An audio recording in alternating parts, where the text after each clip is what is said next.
Mantenha sua Bíblia aberta aí em Neemias capítulo 6. Até aqui nós temos meditado, ao longo das últimas semanas, pensado nesse tema de construção, reconstrução, desconstrução, pensando nas áreas da nossa vida em que Deus age a fim de que aquilo que está em ruínas volte a estar inteiro.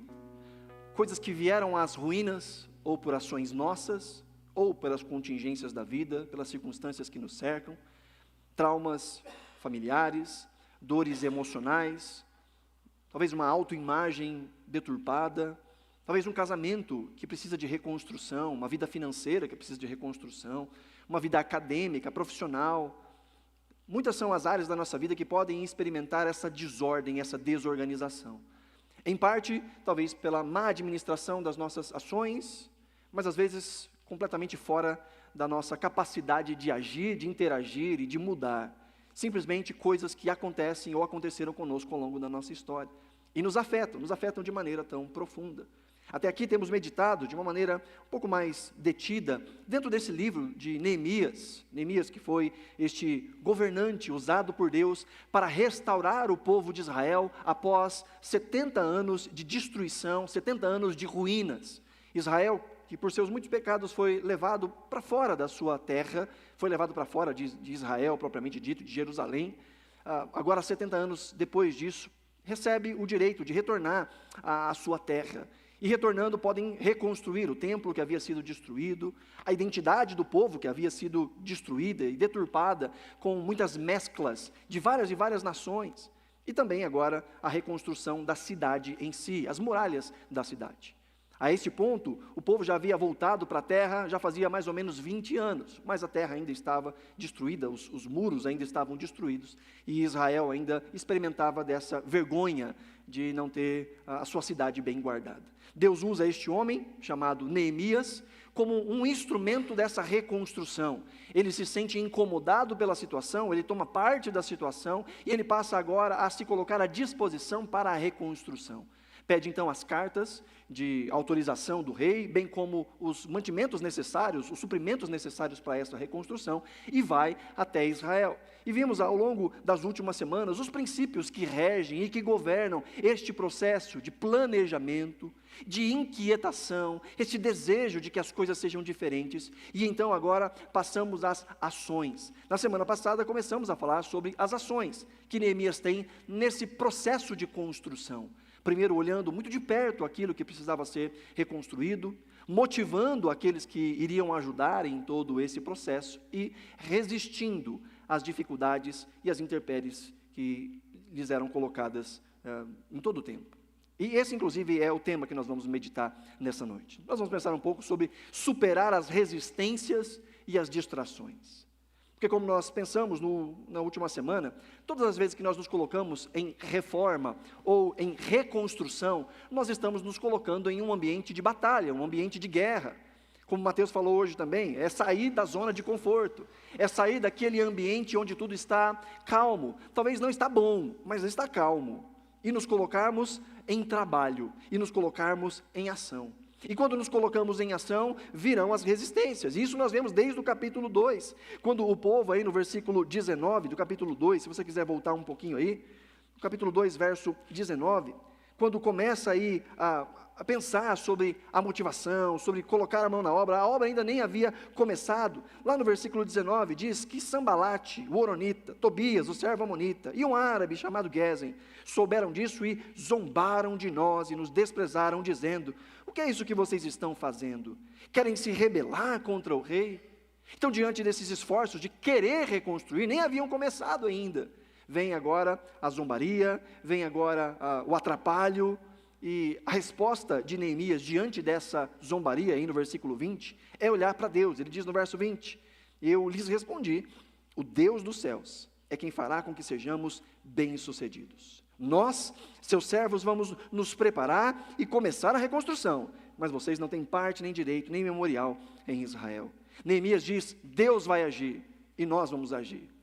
É Deus quem garante a empreitada. Então Deus, nós sabemos, fará aquilo que só Ele pode fazer. Quanto a nós vamos planejar, nós vamos começar, nós vamos nos preparar e nós vamos construir. E ao longo de todo o relato do livro de Neemias, nós vemos exatamente este caminhar lado a lado com Deus. A ação de Deus operando à medida que pessoas dirigidas por Deus, regados de oração, trabalham e trabalham duro. Trabalham e trabalham de maneira diligente. As duas coisas caminhando lado a lado, a boa mão de Deus garantindo o sucesso, mas ao mesmo tempo o trabalho diligente e duro daqueles que desejam reconstruir. É assim nas nossas vidas. Oramos a Deus para que Ele haja, e enquanto Ele age também através de nós, através das nossas ações, através dos nossos posicionamentos, através dos planos e projetos que Ele mesmo coloca em nossos corações, quando nós estamos regados nesse ambiente de oração, de dependência da parte de Deus.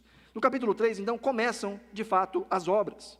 E nós não vamos meditar no capítulo 3 como um todo, obviamente, mesmo porque ele é daqueles textos que a gente lê um trecho e entende mais ou menos para onde ele está caminhando.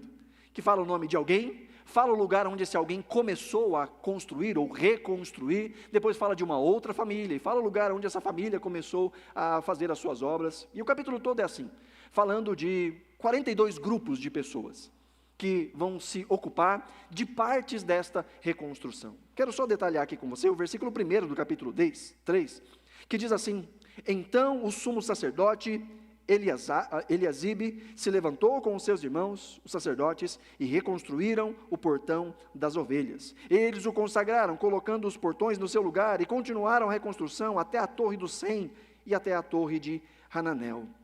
Nós vamos ver isso acontecendo o tempo todo. Cada grupo ficando responsável por uma parte dessa reconstrução. É uma reconstrução comunitária. Porque existem sim algumas ruínas das nossas vidas que nós precisamos desta ajuda, principalmente no que diz respeito a parcerias, a relacionamentos, a sociedades, em que não é só a nossa parte, é também a nossa parte, mas outros também precisam caminhar junto, para que uma família possa ser saudável. Cada membro dessa família precisa viver e agir de maneira coerente, de maneira abençoada.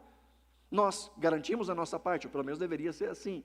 Nós dizemos, aquilo que depende de mim, no que depender de mim, como diz o apóstolo Paulo, vou ter paz com todas as pessoas, no que depender de mim. Aquilo que estiver à minha mão, isso eu farei com excelência. Mas existem outras coisas em que nós dependemos. No casamento, depende do marido e da esposa. O marido pode se esforçar, mas se a esposa não se esforçar também, vai ficar descompensado. No ambiente de trabalho é assim. No namoro é assim, no noivado é assim, ambos têm que caminhar lado a lado. Numa comunidade de fé é assim.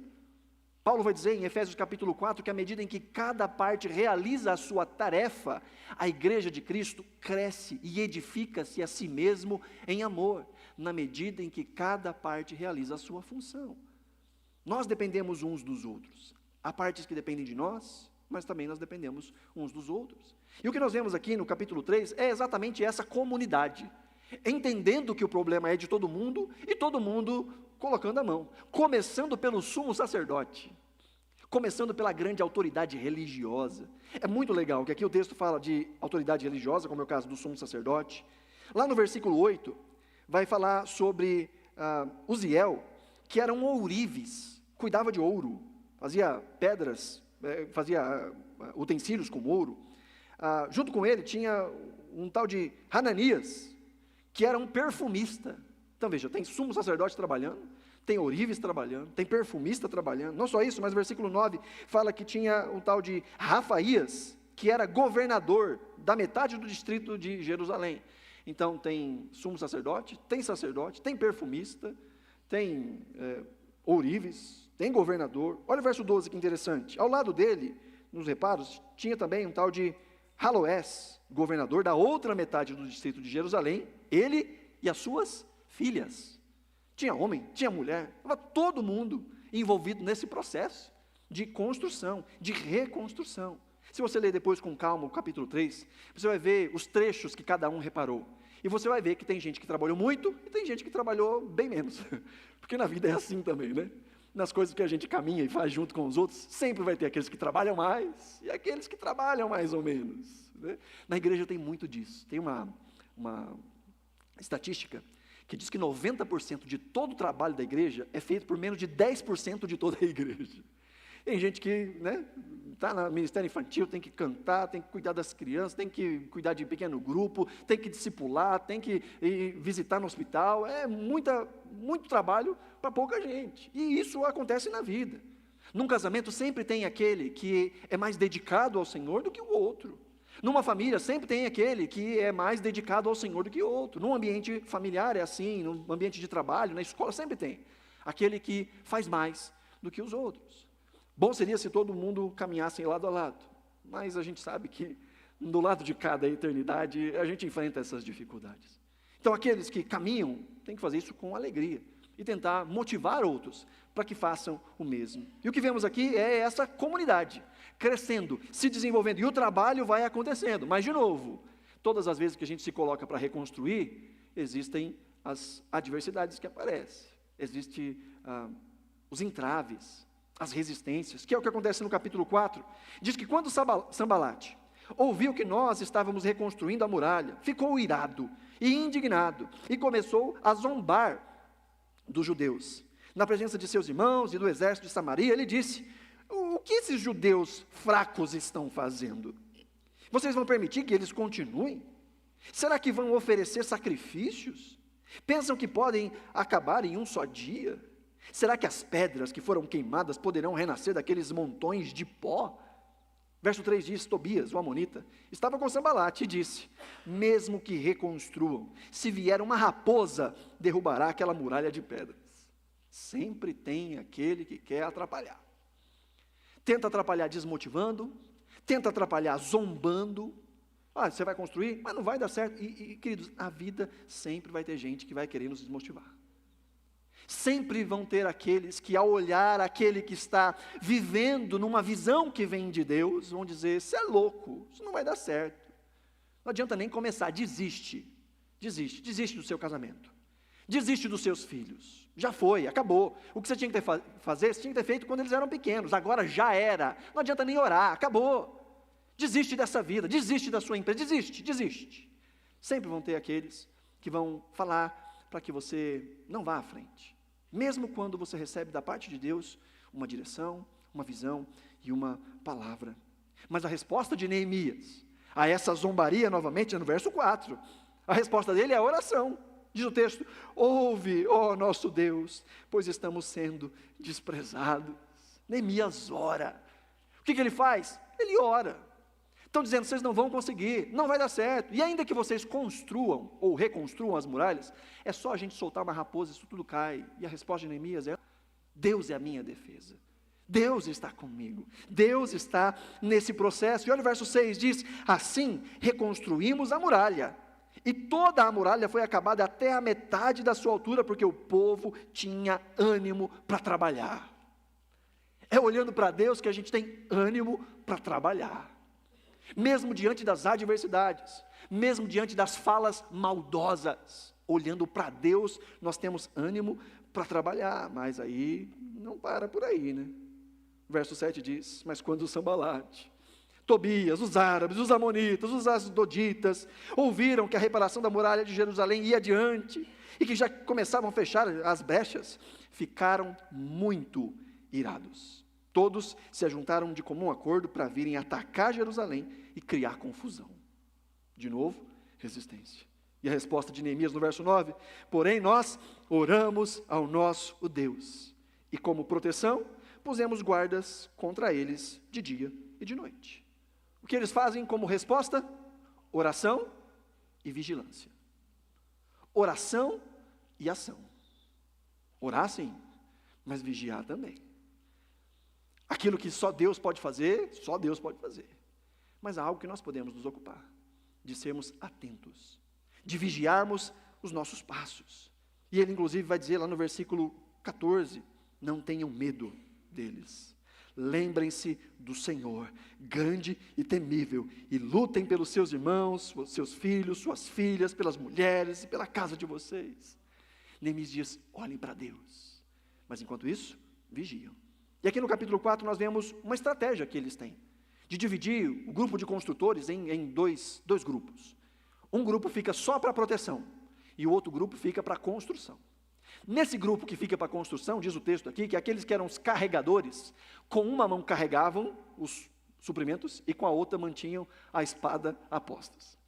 E aí do grupo que estava construindo, usava as duas mãos para construir, mas a espada estava sempre ao alcance. Construção, trabalho duro, vigilância, dependência, oração. Essa é a vida cristã.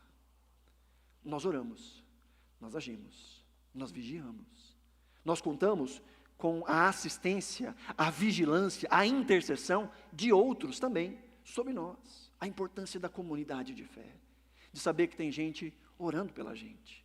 Principalmente quando nós compartilhamos das nossas dores, das nossas angústias, das nossas aflições. Vez ou outra eu recebo uma mensagenzinha dizendo: pastor, estou orando por você. E eu fico feliz. Com certeza, eu fico muito feliz. E eu sei que com certeza você também ficaria feliz de receber uma mensagenzinha, alguém dizendo: eu estou orando por você. Não ficaria? Ficaria ou não ficaria? Mas já pensou, se você fosse essa pessoa que mandasse essa mensagem, dizendo: olha, eu estou orando por você. Você escolher ao longo da sua semana: ó, essa semana eu vou orar por fulano, fulano, fulano. Um dia você tira para orar por cada um e manda uma mensagenzinha dizendo: eu estou orando por você. Estou orando pela sua família. Estou orando por aquela situação que você compartilhou. Eu estou orando por você. Neemias bola essa estratégia de comunidade. O que temos aqui? Nós temos trabalho duro, temos vigilância e temos comunidade. Inclusive diz o texto, Neemias vai dizer: nós estamos muito espalhados. Então vamos fazer o seguinte: alguém, quando estiver acontecendo algum ataque em algum ponto, vai tocar uma trombeta. E quando tocar essa trombeta, todo mundo vai para cima. Às vezes é lá naquele cantinho de lá. Vocês ouvem o barulho da trombeta? Corre todo mundo para lá. Gente, isso é família. Isso é igreja. É quando alguém sinaliza: está doendo, não está legal, preciso de ajuda. Tocou a trombeta, a gente corre para cima. A gente corre com oração. A gente corre com ação. A gente corre com vida. A gente corre com partilha. Neemias tem um plano. Mas de onde vem esse plano? Esse plano vem dos céus. Porque Neemias rega os seus planos com oração. Rega a sua vida com oração. No capítulo 5 nós vemos uma dificuldade que existe entre eles ali, de divisão de terras, de comida. Há um entendimento novamente. Neemias consegue fazer com que eles cheguem a um denominador comum, e a unidade cresce mais entre o povo que estava reconstruindo. Então veja, começou com dificuldade quando eles planejaram, depois dificuldade quando eles estavam na metade, e agora já estão chegando no finalzinho, que é o capítulo 6, que você abriu e está com a Bíblia aberta até agora e a gente nem leu, né? Capítulo 6, verso 1 diz: quando Sambalate, de novo esse endemoniado, né? De novo, Sambalate toda hora dando problema. Quando Sambalate, Tobias, Gesem o árabe e o resto dos nossos inimigos ouviram que eu tinha reconstruído a muralha e que nela já não havia brecha nenhuma, ainda que até esse tempo eu ainda não tivesse colocado os portões no seu lugar, Sambalate e Gesem mandaram dizer a mim: venha, vamos nos encontrar numa das aldeias do vale de Ono. Na verdade, o que eles queriam era me fazer mal. Começa de novo a tentativa de distrações. Começa de novo esta ideia de uma resistência, mas agora uma resistência que é velada. A obra está quase concluída, 99% está concluído, falta só alguns detalhes, falta só algumas portas, mas ainda é perigoso. Imagina você morar num lugar muito perigoso, e a sua casa está toda bem construída, tudo bonitinho, mas não tem o portão da frente nem a porta da sua casa. Você dorme tranquilo? Você dorme feliz? Eles também não dormiam felizes. Então sabiam, ainda há mais que fazer, há mais a reconstruir. E quando Sambalate e Tobias ficaram sabendo disso, se aproveitaram da situação para oferecer novamente resistência. Mas agora uma resistência que é uma resistência velada. O texto não diz que eles mandaram o povo parar. O texto não diz que eles se colocaram entre o povo e a obra. Não, só chamaram Neemias para conversar. Há momentos, queridos, em que as distrações são escancaradas, em que as resistências são escancaradas, mas há outros momentos que elas são muito sutis. Elas parecem apenas um papo, elas parecem apenas uma conversa. Não, é só um pouquinho. Você conhece muita gente que abriu margem para pequenas coisas e nunca mais voltou. Não é só um tempo. Eu vou me afastar, mas é só um tempo. Eu vou fazer isso, mas é só por uma temporada. E quantas pessoas deram um passo para trás e nunca mais deram um passo para frente. Eu lembro que uma vez eu preguei este sermão em um outro lugar, e no final um irmão veio falar comigo, e ele já estava afastado da comunidade da fé fazia muito tempo. E ele disse: pastor, a bem da verdade é quanto mais a gente fica longe, mais fácil é ficar longe. Quanto mais a gente fica distante, mais fácil é ficar distante. Aos poucos vai esfriando. Quantas pessoas no início da caminhada se davam a Deus. Eu não estou nem falando de serviço à comunidade. Eu falo de intensidade com Deus, de relacionamento com Deus, de oração, de leitura da Escritura, de coração, de quando lia a Escritura o coração pegava fogo. Mas com o passar do tempo, pequenas concessões são feitas, pequenas conversas a gente vai dando ouvido, e quando menos percebemos, nós estamos muito distantes do início da nossa caminhada. Aqui, estes inimigos de Israel falam algo sutil. Vem conversar, para aí um pouquinho e vem bater um papo. E aqui Neemias tem um discernimento. Diz aí o texto que eles queriam fazer mal, verso 2 novamente.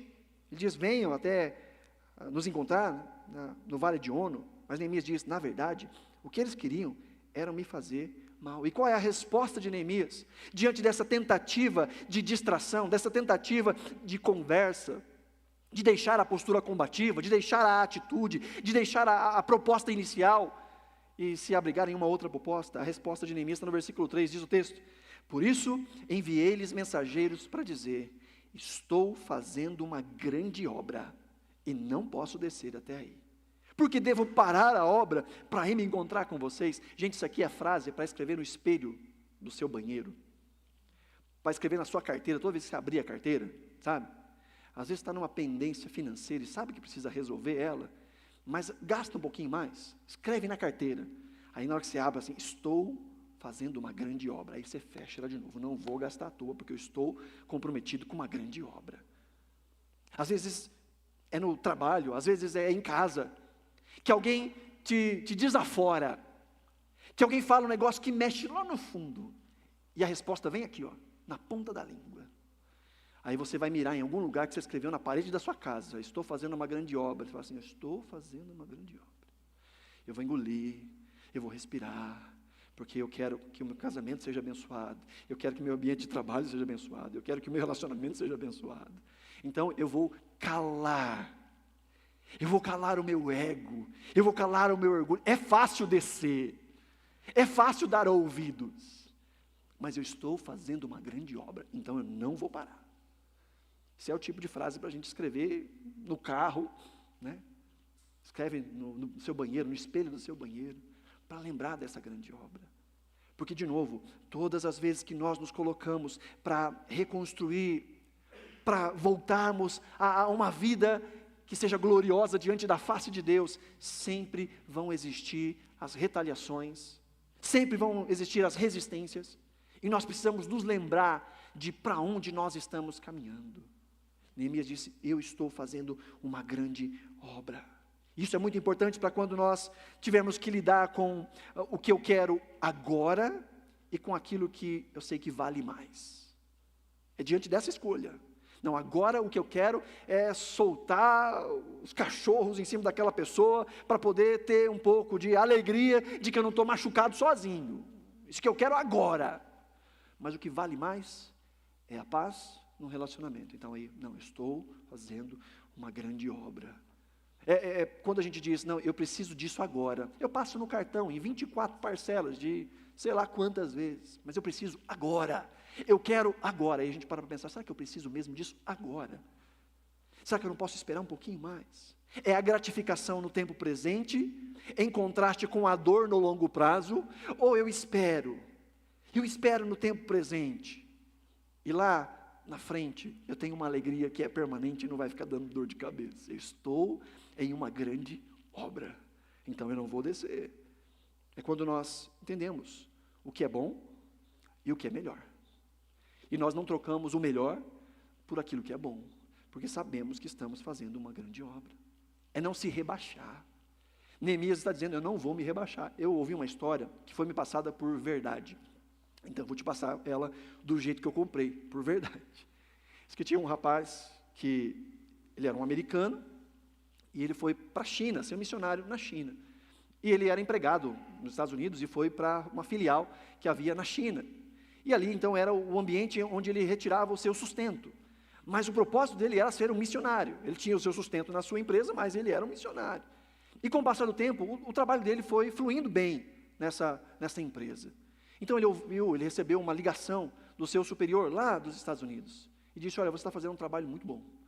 Tanto que nós queremos que você volte para os Estados Unidos, aqui para a nossa sede, e você vai ser encarregado de toda essa região aí da China. E você vai ganhar um aumento. E esse homem disse, não, muito obrigado, eu quero continuar aqui na China, porque não é só o trabalho, eu tenho outras coisas importantes que eu faço aqui. Passado um tempo, ligam para ele de novo, dizendo, volta, nós temos um cargo ainda melhor para você vai ganhar ainda mais, volta. Ele disse, não, eu agradeço o cuidado, agradeço o convite, mas é que eu sou um missionário aqui, e eu quero continuar aqui. Até que então, numa terceira ligação, algumas semanas depois, o gerente geral ligou para ele e disse, olha, nós estamos te fazendo uma oferta para dobrar aquela oferta inicial, para você voltar e nos ajudar a cuidar deste ramo da empresa aí na China. E a resposta desse homem foi, olha, o problema não é o salário que é de menos, é a posição que não é tão elevada quanto a que eu estou. Ele entendia que o seu chamado era mais importante do que as suas contingências. Sabe que às vezes a gente troca o melhor por aquilo que é bom.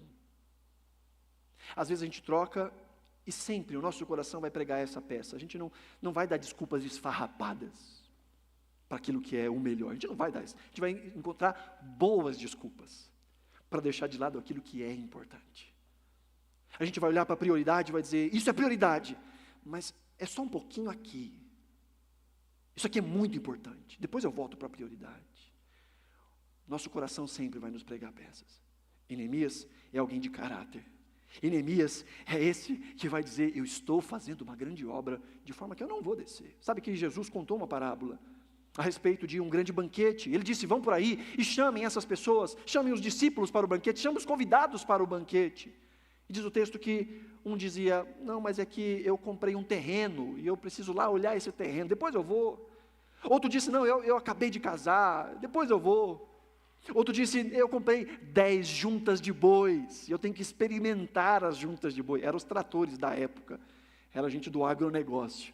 Comprei 10 juntas de boi, eu vou lá dar uma experimentada, depois eu vou. E Jesus fala, não dá, deixa, fecha a porta e chama aqueles que estão nos becos, nos valados, traz para dentro da festa. É quando nós encontramos desculpas sensatas para ações insensatas. É quando nós encontramos desculpas para nós deixarmos de lado aquilo que é o melhor, a fim de fazer aquilo que é bom, e às vezes nem é ruim, nem é pecado, nada disso. Sabe que há um texto em Hebreus, no capítulo 12, que vai dizer que nós devemos deixar tudo o que nos amarra e o pecado que tão de perto nos assedia e correr com perseverança a carreira que nos está. 4 vezes eles fizeram o mesmo pedido, mas eu lhes dei sempre a mesma resposta. 4 vezes. Desce aqui, vamos bater um papinho, vamos conversar um pouquinho. 4 vezes eu dei a mesma resposta. O diabo não para. O diabo insiste. Os inimigos insistem. Satanás insistiu com Jesus lá no deserto da tentação. Usou a palavra, distorceu a palavra, insistiu. E o texto disse que após esse momento de embate com Jesus, Satanás se retirou até o momento oportuno. E novamente Satanás tentou Jesus. As dificuldades não param. As tentativas de nos fazer perder o foco não param. Insistem. Foi assim com Eva lá no Éden. A serpente jogando um papinho mole. Então quer dizer que não pode comer nada? Não, a gente pode comer. Só não pode comer dessa árvore aqui, nem pôr a mão nela. Aí a serpente diz, não, que isso? Deus sabe que o dia que vocês fizerem isso, vocês vão ser iguais a Ele. vão saber o bem e o mal. E oferece para os nossos primeiros pais aquilo que eles já eram. Eles já eram imagem de Deus. Eles já conheciam o bem e o mal, filtrado pela ótica do próprio Deus. Mas de dar ouvidos a Satanás, caíram. Há um outro texto que a gente conhece muito bem, de um homem chamado Sansão. Lembra de Sansão? Se namora com uma periguete lá, e a periguete fica em cima dele. Me conta, qual é o seu segredo? O segredo da sua força. Aí ele dá umas miguezadas, não, faz isso, faz aquilo. Aí ela gritava, os filisteus estão chegando, e ele se levantava forte, e ela falou, estou vendo, você mentiu para mim, você não me ama, não fala a verdade, não confia em mim. E foi tentando, até que um dia ele contou o seu segredo, e essa foi a sua ruína. Satanás vem com um sapatinho de algodão. O pastor da minha adolescência dizia isso. A Bíblia diz que o diabo é como um leão que está ao nosso derredor, rugindo e querendo tragar, buscando quem ele possa tragar. Mas dizer que Satanás é como um leão não significa que todas as vezes ele vai se mostrar como um leão. Às vezes ele se mostra como uma boa ideia. Às vezes ele se mostra como algo vantajoso, que vai te tirar do foco, que vai te tirar do caminho e da visão que Deus plantou no seu coração. Por isso, nossa oração tem que ser, Senhor, abre os meus olhos. Por isso, a vida de oração é tão necessária. No versículo 5, agora vem uma resistência ainda mais descarada. Diz o texto do verso 5, então Sambalate me enviou pela 5ª vez o seu servo, que trazia na mão uma carta aberta. E nela estava escrito o seguinte, entre os gentios se ouviu, e Gesem também está dizendo, que você e os judeus que estão querendo se rebelar, e que por isso você está reconstruindo a muralha. Também, segundo se diz, você quer ser o rei deles. E pôs alguns profetas para falarem a respeito de você em Jerusalém, dizendo, ele é o rei de Judá. Ora, isso certamente vai chegar aos ouvidos do rei. Portanto, venha agora e vamos em conjunto conversar a respeito disso. A primeira resistência foi velada, vamos bater um papo.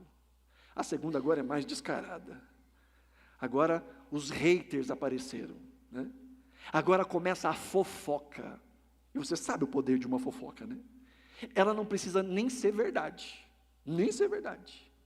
mas ela se espalha rapidamente. Boas coisas são difíceis de serem espalhadas, mas o mal e a fofoca, isso aí vai longe. E aqui o que está fazendo é exatamente isso. Sambalate bola esse plano, e ele escreve uma carta aberta. Que ideia é essa de carta aberta?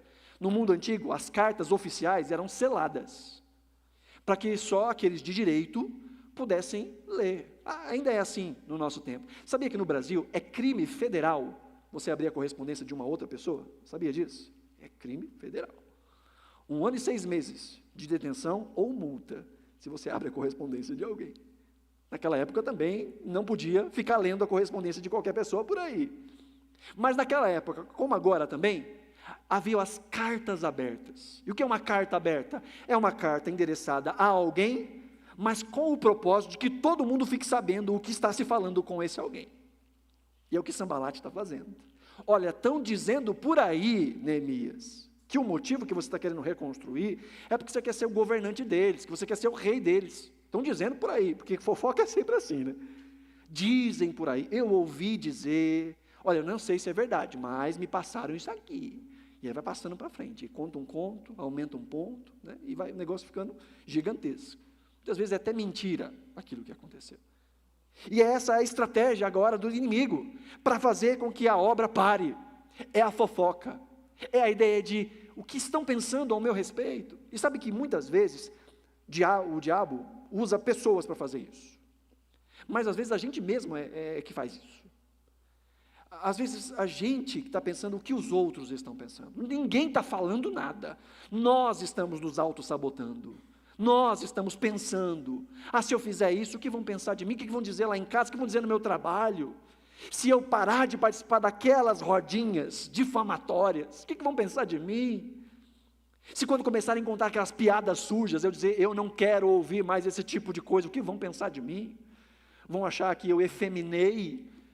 vão achar que eu não quero mais fazer parte da galera, e começa a colocar na cabeça uma porção de coisas, com medo do que os outros vão pensar, e abandona o projeto de Deus, a visão de Deus, por medo do que os outros vão pensar, quando você fizer o que é certo.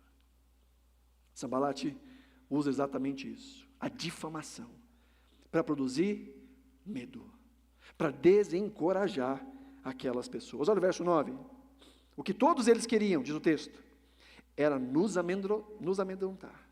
Eles diziam, as mãos deles largarão a obra e ela não será concluída. O diabo faz isso, ele vem para matar, roubar e destruir, e parte desse processo ele faz gerando em nós medo, gerando em nós esse desencorajamento, usando inúmeras ferramentas, inclusive a nossa imaginação do que é que vão imaginar a respeito de nós. E qual é a postura de Neemias? Verso 8 diz, mandei dizer-lhe, nada disso que você está dizendo aconteceu, você está inventando tudo. A primeira resposta de Neemias, a primeira defesa de Neemias, sabe qual que é? Ele tem ficha limpa. Ele tem ficha limpa. É muito bom, quando falam mal de nós. É muito bom. O problema é quando eles falam mal e é verdade. Esse é o problema. Jesus diz, bem-aventurados são aqueles, né? Quando levantarem calúnias e mentindo, dizerem toda sorte de coisas a respeito de vocês, por amor de mim, bem-aventurado. Mas às vezes não é calúnia, às vezes é só verdade. Estão falando que eu sou caloteiro, mas você é. Aí às vezes a pessoa diz, bom, é difícil. Estão dizendo que você quer passar as pessoas para trás, mas é verdade? Bom, o problema não é quando falam mal, o problema é quando falam mal e é verdade. Mas Neemias não precisa se defender, Neemias não precisa se justificar, porque o justo não se justifica.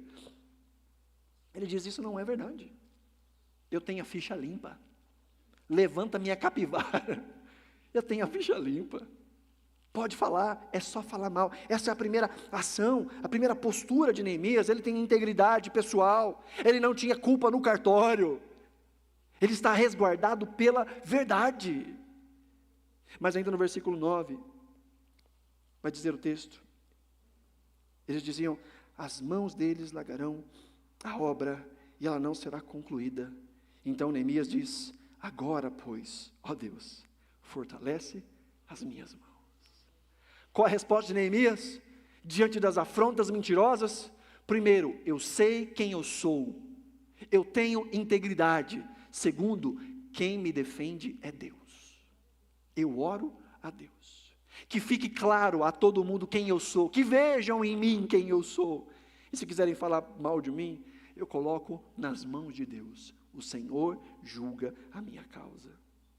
E no verso 10 então, nós vemos a última dessa sequência de tentativas de resistência. O verso 10 diz, quando fui à casa de Semaías, filho de Delaías, filho de Meetabel, que estava impedido de sair de casa, ele me disse, vamos nos encontrar na casa de Deus, dentro do templo, vamos fechar as portas do templo, porque virão matar você, de noite eles virão matar você. Agora vem um homem de Deus, agora vem, o texto aqui nos fala de Semaías, filho de Meetabel, que estava impedido de ir à casa. Este Semaías é um sacerdote. Ele diz, vamos para o templo, vamos nos encontrar no templo, vai se esconder no templo. Um homem de Deus, dando uma dica de Deus. Deus falou ao meu coração para você fazer tal coisa. Gente do céu, tem tanta gente caindo nesse tipo de coisa hoje em dia. Ouvindo pessoas que falam em nome de Deus aquilo que Deus não disse. Ouvindo coisas e interpretações da cabeça de gente. E às vezes até o seu próprio coração enganoso. Eu senti no meu coração, já ouviu crente falando isso? Eu senti no meu coração, e a Bíblia fala assim, o coração do homem é Eu vou deixar você tentar de novo. O coração do homem é enganoso. E às vezes a gente está sendo guiado por um coração enganoso. E às vezes as pessoas ao redor estão dizendo, não faz isso, não faz isso, não faz isso. De repente a gente encontra um santo endemoniado que diz exatamente o que a gente quer ouvir, e a gente diz, você é sábio. Eis a resposta que eu estava esperando. Mas a resposta de Neemias não é essa. Olha o verso 11. Porém eu disse, você acha que um homem como eu fugiria? Esse Neemias tinha bala na agulha, né? Esse Neemias era a faca na caveira. Você acha que um homem como eu fugiria? Alguém como eu entraria no templo para salvar a vida? De maneira nenhuma entrarei. Verso 12 diz, então percebi que não era Deus quem o estava enviando, mas que ele falou tal profecia contra mim, porque Tobias e Sambalate o haviam subornado. Para isso o subornaram, para me amedrontar e para que fazendo isso eu viesse a pecar, para que pudesse atacar a minha reputação e me afrontar. Ele teve discernimento. Sabe que nós precisamos de muito discernimento. Principalmente para saber quando Deus não está falando. Porque no mundo no qual nós vivemos, não é só Satanás que fala, mas às vezes ele usa uma pretensa voz religiosa, espiritual, piedosa, para nos desviar do projeto, para nos fazer recuar do propósito. Neemias percebe exatamente, essa não é a voz de Deus. Neemias tem discernimento, e eu quero que você me ouça em nome de Jesus. Isso é muito importante, queridos, muito importante. Não é que ele recebeu uma iluminação do nada. Os israelitas sabem muito bem, quem entra no templo é só a família sacerdotal. O templo tinha a esplanada, e essa esplanada não tinha portas. Qualquer judeu podia entrar nessa esplanada. Inclusive era assim que eles levavam os seus sacrifícios a serem entregues. Mas dentro dessa esplanada do templo havia uma casinha onde ficava o santo lugar e o santo dos santos. É aqui que o Semaías está falando para o Neemias entrar. É ali, onde só os sacerdotes podem entrar. Só a família sacerdotal pode entrar. Neemias sabe, porque Neemias conhece a palavra objetiva de Deus.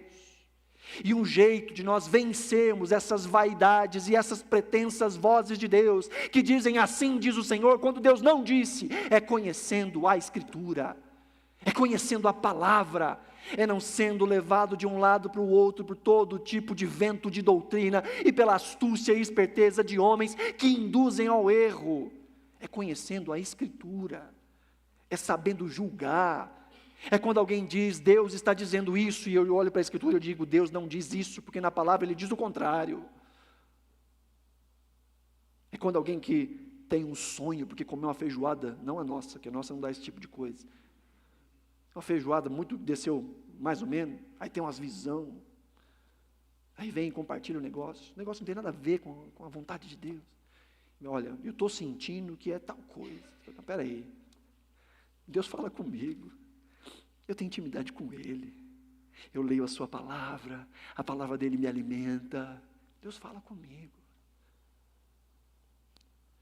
Esse indivíduo, este Semaías, com um discurso piedoso e religioso, queria enganar um homem de Deus, mas homens e mulheres de Deus conhecem a palavra e sabem quando Deus não está falando.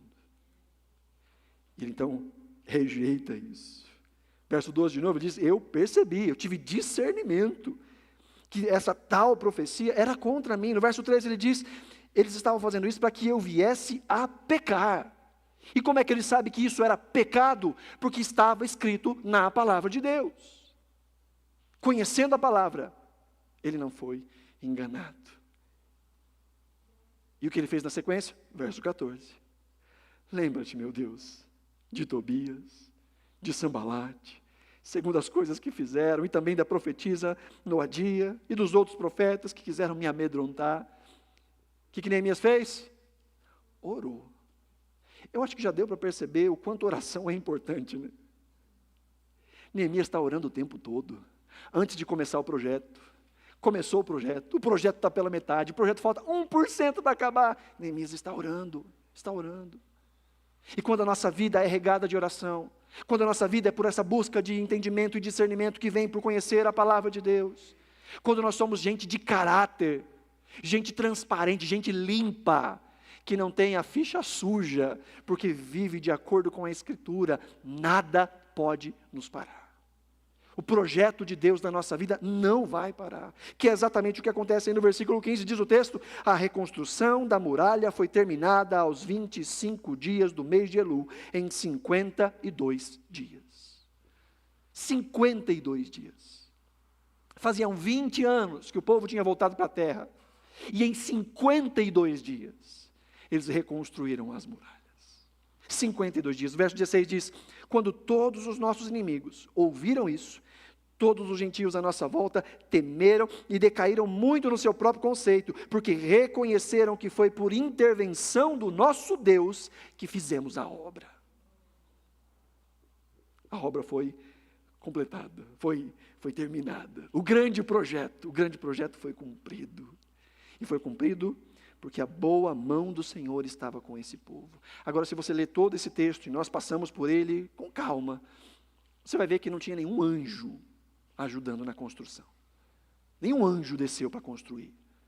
Não teve milagre, não desses que a gente chama de milagre. O que teve? Um povo resiliente, trabalhando duro, trabalho diligente, debaixo da mão poderosa de Deus. Essa é a vida cristã. Gente que teme e ama a Deus, e que vive de maneira responsável à luz da palavra de Deus. É assim que a gente constrói, é assim que a gente reconstrói, é assim que a gente reforma. Debaixo da boa mão de Deus, com diligência, com trabalho duro, com visão, e sempre regados de oração. Oração, fé e trabalho duro. Pronto. Esse é o segredo do sucesso. Tem gente vendendo o segredo do sucesso por aí, tá? Estou te dando de graça. Dando de graça. Oração, dependência e trabalho duro. É assim que o nosso casamento é restaurado. É assim que a nossa vida financeira é reorganizada. É assim que o nosso ambiente de trabalho encontra paz. Regado de oração, dependendo de Deus e trabalhando duro. E o Senhor vai fazendo com que o nome dele seja glorificado. Viu isso no versículo 16? Todo mundo olhou para aquilo e disse: era boa a mão de Deus. Não porque viram milagres, mas porque viram gente resiliente, que ama a Deus e que vai até o fim, sabendo o que é prioridade. Sabendo o que é prioritário. Amém, queridos? Então, Neemias completou o trabalho, venceu os obstáculos, com discernimento, com a consciência do que é de fato importante, com firmeza no propósito, com integridade pessoal e sempre persistindo em oração. Para encerrar, algumas aplicações. Primeiro, nós olhamos para a história de Neemias, e eu não sei você, mas eu vejo Jesus do início ao fim. Jesus foi esse, que foi até o fim na grande obra que o Pai tinha dado para que ele completasse. Na cruz do Calvário, pessoas disseram para ele: desce daí. Se você é filho de Deus mesmo, desce daí. Parece que ecoa da cruz, né? Essas palavras de Neemias. Eu estou fazendo uma grande obra, porque eu desceria. E Jesus não desceu. Jesus recebeu ofensas, Jesus recebeu difamação, mas tudo isso ele entregou ao Pai. Todas essas ofensas foram entregues ao Pai. 1 de Pedro capítulo 2, verso 23 diz: pois ele, quando insultado, não revidava com insultos, quando maltratado, não fazia ameaças, mas se entregava àquele que julga retamente. Na cruz, Cristo não desceu. Na cruz, Cristo não se defendeu. Ele colocou nas mãos do Pai, que julga com justiça. E assim como Neemias finalizou a sua obra, Cristo da cruz do Calvário bradou: está consumado. Acabou, foi completo, terminei. Jesus foi até o final em sua obra. Então sim, nós podemos fazer várias aplicações nas nossas ruínas, nas ruínas do relacionamento, da vida, da identidade, seja lá qual for. Mas que nós não venhamos a nos esquecer, em primeiro lugar, de que na cruz do Calvário, nós que éramos pó, nós que estávamos mortos em nossos delitos e pecados, recebemos vida, porque Cristo não desceu da cruz, porque Cristo completou a grande obra, Cristo completou a boa obra. E uma vez que Ele completou essa boa obra, Ele nos deu o seu Espírito Santo, e é este Espírito Santo que nos capacita a continuarmos realizando a obra do Senhor neste mundo. A visão que Deus nos deu, os propósitos que Deus nos deu, a restauração que pertence a nós pelos méritos da cruz de Cristo, é possível, porque nós temos o Espírito de Deus em cada um de nós, nós que somos o povo de Deus. E segundo, qual é a sua ruína? Talvez familiar, talvez emocional, relacional, financeira. Qual é a sua ruína? E diante dessa ruína, desses hábitos, desses projetos, dessas dívidas que precisam acabar, o que é que está distraindo você? Quais são as coisas que querem tirar o seu foco, para que você não dê os passos que você sabe que você precisa dar? Quais são as coisas que você precisa eliminar da sua rotina, da sua agenda, para que você possa concluir essa grande obra que você entende que é da parte de Deus na sua vida? Quais são as coisas? Terceiro, diante desses projetos importantes, não dê ouvidos às distrações.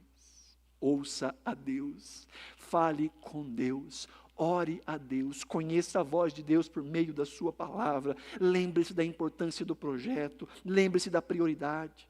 E por último, queridos, e tão importante quanto todo o resto, possivelmente muito mais importante do que esse último tópico das nossas ruínas pessoais, diante do maior de todos os projetos, que é do seu relacionamento com Deus, da sua intimidade com Deus.